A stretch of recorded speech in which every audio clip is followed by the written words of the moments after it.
Hello beautiful humans, welcome back to Kick Up Flicks. My name is Christy and I hope you're having a wonderful day. So there might be a couple spoilers, but just in case I don't spoil it for you, go watch episode 2 and episode 1 of Arcane. I think it's a really good season. The storyline is very simply put. So the characters we're introduced off with is Jayce, this little kid right here. And the interesting part about this little kid right here is that he was introduced to arcane magic, and that's what started him on his new road. Somebody that came out of nowhere in the middle of a blizzard that saved his mom and him, and boom, bam, we are where we are right now.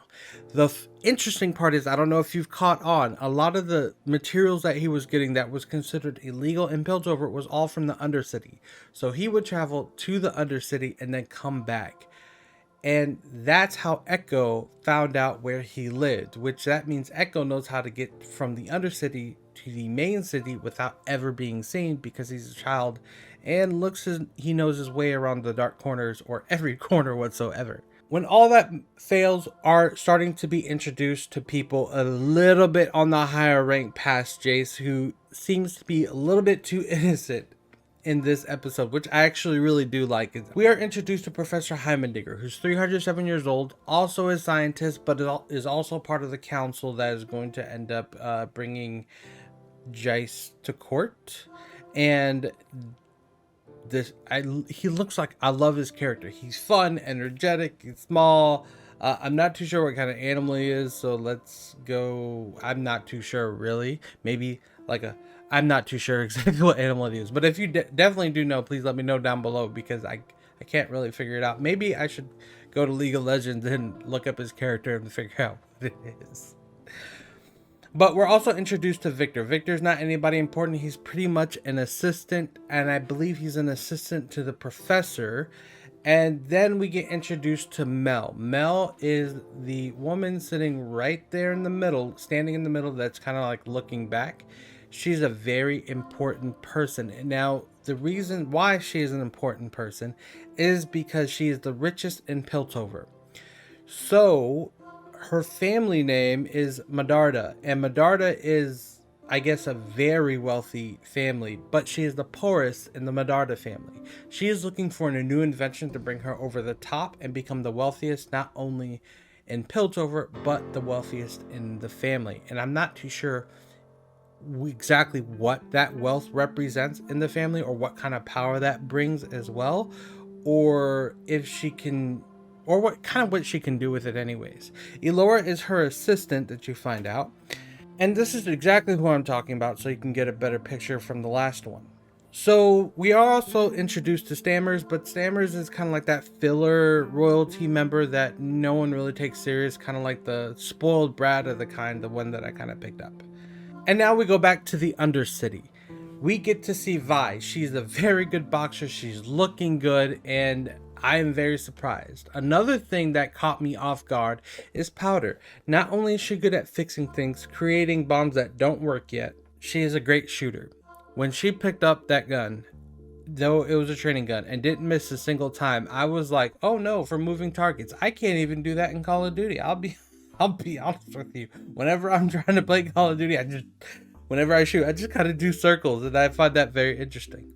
We find out a little bit more about our enforcer. So we got Grayson, who she is just trying to quell everything, just make everything kind of like, hey, it's not going to happen again. Let's just kind of leave it. But again, the royalty just does not want that to happen. And then we have Marcus, who's young, messing everything up, way too ambitious. And guess what? I believe that because he's starting to mingle with people he never has really met with before, or has dealt with business before, I think that's going to lead him into some trouble later on in the future. I'm not too sure exactly what, but when you're so eager that you're willing to get information from anybody, the consequences that normally follow when you're willing to do anything to make a name for yourself is kind of like the exact same thing that V did in the very first episode. V went out wanting to make a name for herself, wanting to create this notoriety of, hey, I'm just as good as Vander at his age. And that did not work out as well as she planned anyways. but quickly popping up back on top to Piltover during the whole entire court case. That light that came down after they closed all the windows and created darkness represented not good light, but a type of bad light, a type of weight of your consequences to make you think, while everyone there is just kind of having their own side conversations and then questioning you on everything that you're saying, especially if you're not doing what you're told. So that's what that light represents. I don't necessarily agree with it because it makes it very hard to get out from.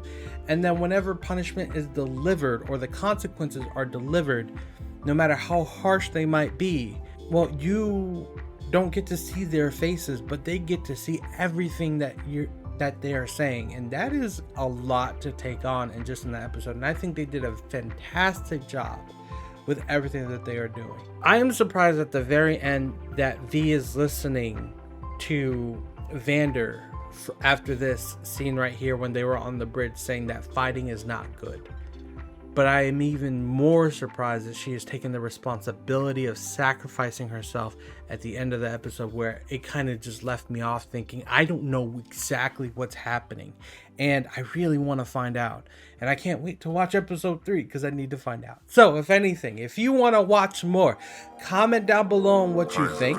Subscribe, hit that like button because you know it does help me out with the YouTube algorithm. Hit that bell notification for every time I post a video. And until next time, don't forget to kick up and not down. And I will see you the next time I post. Peace.